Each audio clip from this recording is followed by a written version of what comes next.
मैंने चाहा था कि लफ्ज़ों में छुपा लूँ खुद को।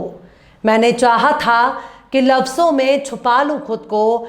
खामोशी लफ्ज़ की दीवार गिरा देती है।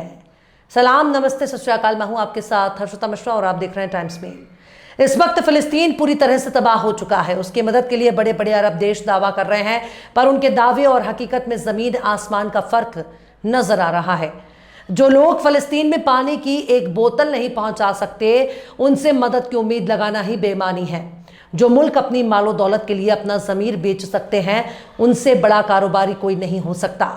यमन पर अमेरिका आए दिन हमला कर रहा है। गजा की हिमायत करने से यमन को रोक रहा है। इजराइल पर यमन के हमले को गलत ठहरा रहा है। तो वहीं दूसरी तरफ यमन है कि मानता ही नहीं। यमन के हूती लगातार अमेरिका और इजराइल के खिलाफ कोई ना कोई मिलिट्री एक्शन ले रहे हैं, पर यमन के हूती पीछे नहीं हट रहे हैं। पर जिस तरह से यमन के हूतियों ने इजराइल के बेन गुरियन एयरपोर्ट को निशाना बनाया, उसके बाद से ही इजराइल बौखला गया है। उसके बढ़ते हमले इस बात की गवाही दे रहे हैं कि वो जिस तरह से गजा में हमास से लड़ने के नाम पर आम लोगों को निशाना बना रहा था, ठीक उसी तरह से यमनी हूतियों पर हमले के नाम पर आम लोगों को निशाना बना रहा है। दोनों ही सूरत में इजराइल के निशाने पर सिर्फ और सिर्फ आम लोग ही हैं। लेकिन जिस तरह से अमेरिका ने इजराइल के जरिए गजा को तबाह किया, उससे अब सीज़फायर का कोई मायने नहीं रह जाता। फ़लस्तीनियों को भूख और प्यास से मारने की इस वहशियाना हरकत को देखकर पश्चिमी देशों को शर्म नहीं आती।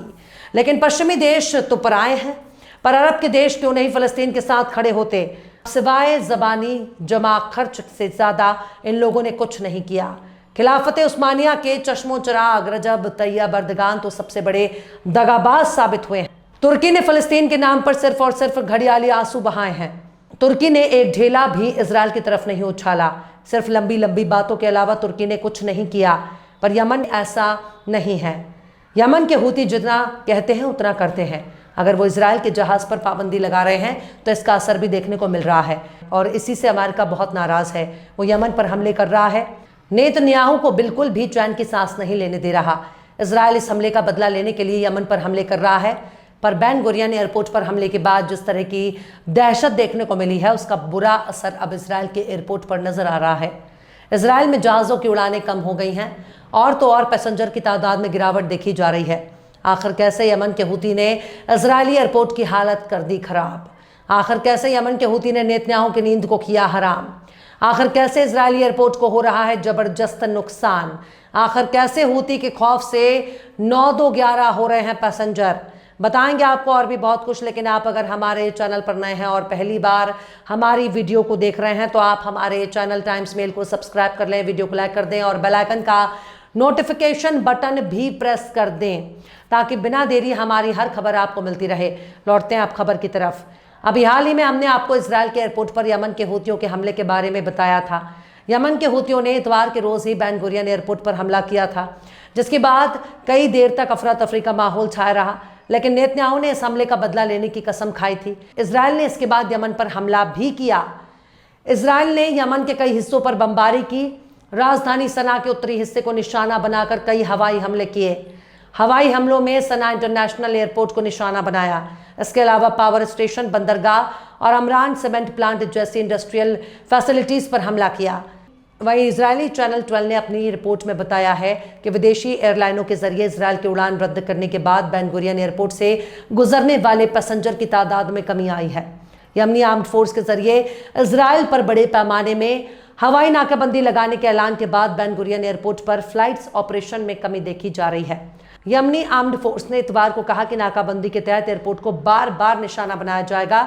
इस बारे में यमनी आर्म्ड फोर्स के मिलिट्री प्रवक्ता ब्रिगेडियर जनरल याह सारी ने तमाम इंटरनेशनल एयरलाइंस को चेतावनी देते हुए उनसे अपने जहाज़ों और पैसेंजर की सिक्योरिटी के लिए इजरायली एयरपोर्ट की तमाम उड़ानें रद्द करने के लिए कहा था। उसी दिन यमनी आर्म्ड फोर्स ने फ़लस्तीनी लोगों के साथ एकजुटता दिखाने और गजा में इजरायली कत्लेआम के खिलाफ बेन गुरियन एयरपोर्ट को हाइपरसोनिक बैलिस्टिक मिसाइल से निशाना बनाया था। यही अंसारी का दावा था कि उसकी मिसाइल ने अपने निशाने पर सटीक हमला किया। इस दौरान अमेरिका और इजराइल के एयर डिफेंस सिस्टम भी उनके हमले को रोकने में नाकाम हो गए। हमले की वजह से एयरपोर्ट का फ्लाइट ऑपरेशन तकरीबन 1 घंटे तक ठप रह गया और लाखों इजरायली शेल्टर में जाने के लिए मजबूर हो गए। लुफ्थांसा, डेल्टा, ITA एयरवेज और एयर फ्रांस समेत कई एयरलाइनों ने कहा कि उन्होंने तेल अवीव से आने जाने वाली उड़ानें रद्द कर दी हैं, जिनमें से कुछ पीर और या मंगल को लिए तय थी। वहीं गजा पर इजराइल के हमलों में कम से कम 31 लोग मारे गए हैं और 2 महीने से चली आ रही नाकेबंदी ने भोजन की भारी कमी पैदा कर दी है, जिससे फलस्तीनी आबादी भुखमरी का सामना कर रही है। बुध के रोज गजा में कई जगहों पर हमले हुए, जिसमें गजा सिटी के तुफा इलाके में अल-करामा स्कूल पर हमले में 13 लोग मारे गए। नॉर्दर्न गजा में जबालिया में एक घर पर हमले में 3 लोग मारे गए और कई घायल हुए। दक्षिण में खान यूनिस शहर में एक घर पर हमले में 8 लोग मारे गए, जिनमें एक बाप, उनके बच्चे और चचेरे भाई शामिल थे। सेंट्रल गजा के देयर अल बलाह में एक तंबू पर हमले में 3 लोग, जिनमें एक बच्चा शामिल था। बानी स्वेला गांव में एक घर पर हमले में एक मियां बीवी की मौत हो गई। मंगल की रात गजा की सिविल डिफेंस एजेंसी ने बताया कि सेंट्रल गजा के बुरेज रिफ्यूजी कैंप में एक स्कूल पर हमले में 31 लोग मारे गए और दर्जनों घायल हुए, जहां बेघर फलस्तीनी पनाह लिए हुए थे। 2 मार्च से इसराइल की नाकाबंदी की वजह से ईंधन, भोजन और आटे की भारी कमी है। सहायता समूहों का कहना है कि फूड सप्लाई तकरीबन खत्म हो चुकी है। वहीं गजा में इसराइल ने 70% इलाके में फलस्तीनियों की आवाजाही रोक दी है। संयुक्त राष्ट्र ने कहा कि कई इलाकों में एंट्री बैन का ऐलान किया गया है या जबरन निकालने के हुक्म दिए गए हैं। रफा और गजा सिटी के ज़्यादातर हिस्से इन आदेशों के तहत हैं, केवल कुछ छोटे इलाके बचे हैं। 18 मार्च 2025 को सीज़फायर खत्म होने के बाद ऐसे हालात देखे जा रहे हैं। इजराइल के प्रधानमंत्री नेतन्याहू ने कहा कि गजा के 20 लाख से ज़्यादा लोगों को हटाया जाएगा और इजरायली सेना वहां स्थायी रूप से रहेगी। इसके लिए 60,000 सैनिकों को बुलाया गया है और सेना अब भोजन और कई ज़रूरी चीज़ों को बांटने की जिम्मेदारी भी कंट्रोल करेगी। खैर, गजा में कुछ नहीं बचा। गजा में सिर्फ गरीबी, भुखमरी और लाचारी नजर आ रही है। अगर किसी को लगता है कि यह सिर्फ फ़लस्तीन का हाल है तो उसकी गलतफहमी है। अभी तो अरब के बहुत से देश बाकी हैं जहां इस तरह के नज़ारे देखने को मिलेंगे, क्योंकि अरब का खित्ता बहुत बड़ा है, सिर्फ फ़लस्तीन तक ही सीमित नहीं है। ज़्यादातर अरब के देश पहले पश्चिमी देशों के चंगुल में फंस चुके हैं। अब धीरे धीरे इनका दायरा बढ़ता जा रहा है, यानी सबका नंबर आने वाला है।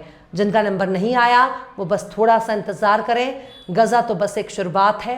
बहरहाल, चलते चलते आखिर में इब्राहिम होश ने भी क्या खूब फरमाया है, मेरी नज़र में है अंजाम इस तआक़ुब का, मेरी नज़र में है अंजाम इस तआक़ुब का, जहाँ भी दोस्ती जाती है दुश्मनी जाए।